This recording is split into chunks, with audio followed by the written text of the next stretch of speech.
Hello guys, അപ്പോൾ ഞാൻ വീട്ടിൽ വന്നപ്പോൾ തന്നെ എൻ്റെ ധാവണിക്കുള്ള മെറ്റീരിയൽ നോക്കാൻ ഇറങ്ങിയിട്ടുണ്ട്. അപ്പോൾ ഇവിടെ വന്നപ്പോഴും കുറേ മെറ്റീരിയൽസ് ഒക്കെ ഉണ്ട്, പക്ഷെ ഞാൻ ഉദ്ദേശിച്ച സാധനം ഉണ്ടായിരുന്നില്ല. ആൻഡ് ചെറിയ പ്രിൻ്റൊക്കെ വരുന്നതുണ്ടെങ്കിലും ആ കളറും കിട്ടിയിട്ടുണ്ടായിരുന്നില്ല. അപ്പോൾ പിന്നെ ഞാൻ അതെടുക്കുന്ന കാര്യമൊക്കെ നിർത്തി, കാരണം വേറെ എവിടെയെങ്കിലും ഉണ്ടെങ്കിൽ നോക്കാമെന്ന് കരുതി. അപ്പോൾ അവിടെ നിന്ന് തന്നെ എൻ്റെ കണ്ണിൽ പെട്ടെന്നാണ് ഈ ഒരു റോസ് കളറിലുള്ള നല്ല മെറ്റീരിയൽ, ആ മഞ്ഞ കളറും. അപ്പോൾ എനിക്കത് രണ്ടും നല്ല ഇഷ്ടപ്പെട്ടു. അപ്പോൾ ഞാൻ കരുതി ഈ റോസ് വെച്ചിട്ട് നല്ലൊരു കുർത്തി തയ്ക്കാം, ഞാൻ മറ്റേത് ഒരു ക്രോപ്പ് ടോപ്പ് പോലെ എന്തെങ്കിലും ചെയ്യാമെന്ന് കരുതി.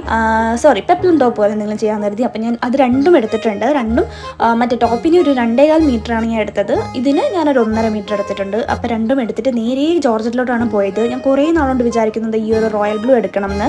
അപ്പോൾ റോയൽ ബ്ലൂ എടുത്തിട്ട് നേരെ ചന്തയിലോട്ട് പോയിട്ട് അവിടെ നിന്ന് ചീനിയും ഉണ്ടമുളകും പിന്നെ കുറച്ച് വേറെയും സാധനങ്ങളൊക്കെ മേടിക്കാനുണ്ടായിരുന്നു. എന്നിട്ട് എനിക്ക് കമ്മൽ നോക്കാനുണ്ടായിരുന്നു. അപ്പോൾ ഇവിടുന്ന് ഈ 20 രൂപയുടെ സ്റ്റഡാണ് ഞാൻ എടുത്തത്. അതാകുമ്പോൾ നമുക്ക് ഡെയിലി യൂസിനൊക്കെ നല്ലതാണല്ലോ. എന്നിട്ട് നേരെ വീട്ടിലോട്ട് പോയി. അപ്പോൾ പോണതിന് മുമ്പ് കുറച്ച് സാധനവും ബേക്കറി സാധനമൊക്കെ മേടിച്ചിട്ടാണ് പോയത്.